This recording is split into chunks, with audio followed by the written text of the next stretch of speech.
Have you ever taken a trade just to prove something? Not because the setup was clean, not because your plan called for it, but because you needed to feel like a winner again? You open the chart. You see a setup that's okay. Not great. Not your A+ criteria. But you're down for the week, and a small part of you just wants a green trade to post, to screenshot, to feel competent again. So you take it. And of course it goes against you. Here's the part that really stings.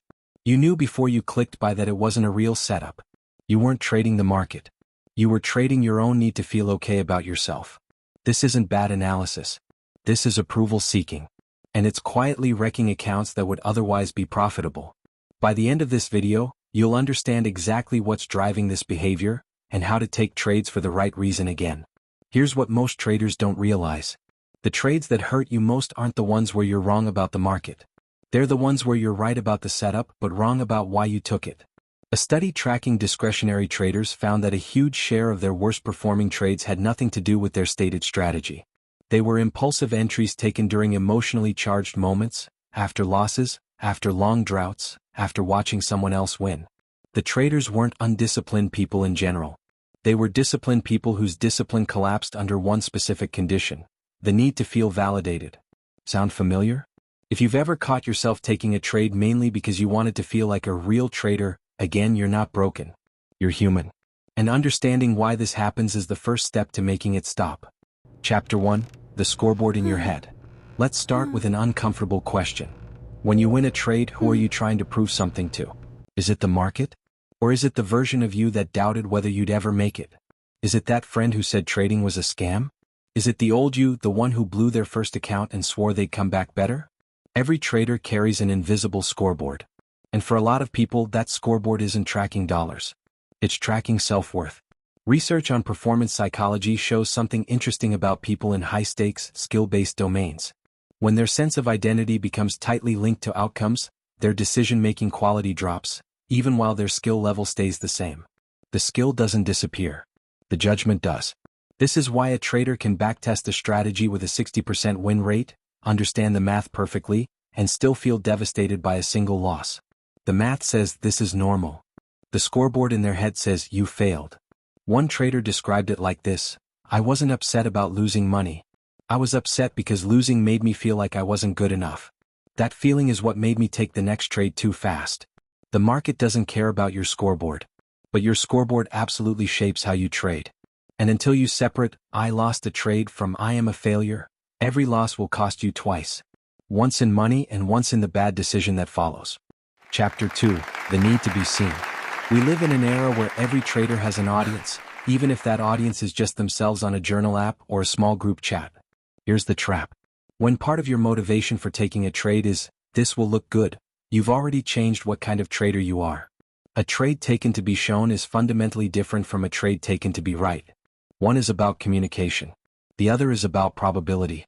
Think about the setups you've taken specifically because they'd make a good story. The called it trade. The "I caught the exact bottom" trade. The trade you sized up slightly because, if it worked, it would be impressive. Now think about how many of those setups actually met your real criteria. A behavioral finance study on social trading platforms found that traders who frequently shared their positions publicly took on significantly more risk than traders who didn't, even when their stated strategies were identical. The presence of an audience, real or imagined, changed the decision before it was even made. This isn't about whether you post your trades.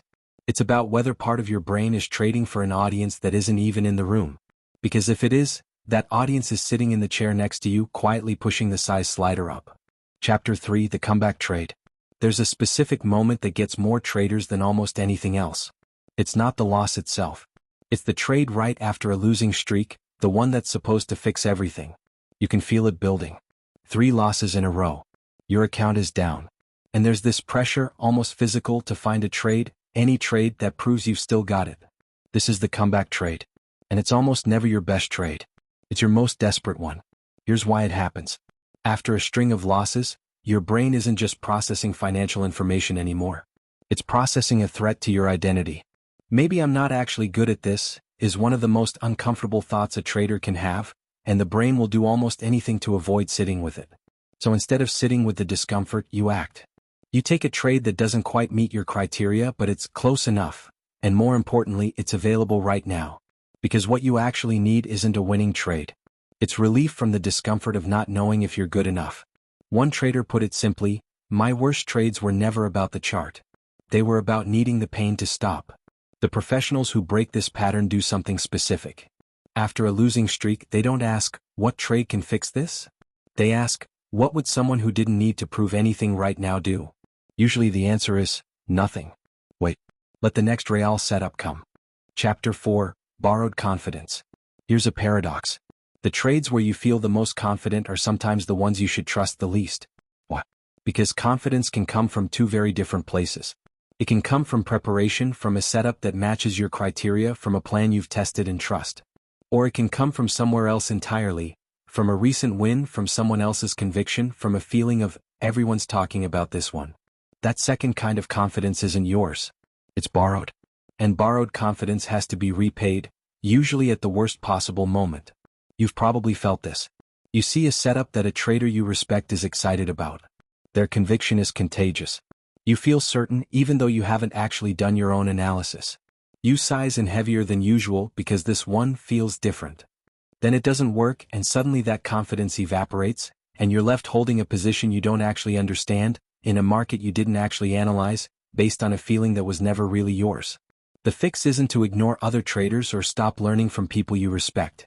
The fix is a simple internal check before every trade. If I take this position away from this person's conviction, away from this win streak, away from this feeling, am I still confident, based only on my own analysis? If the answer is no, the confidence wasn't yours. And a position built on borrowed confidence is a position you'll abandon at the worst possible time, because it was never really yours to hold. Chapter 5, The Silent Treatment. Let's talk about what happens after a trade that embarrasses you. Not a big loss necessarily, but a trade where you broke your own rules and you know it. Most traders do one of two things. They either obsess over it, replaying it for hours, or they do the opposite. They refuse to look at it at all. They close the chart. They don't journal it.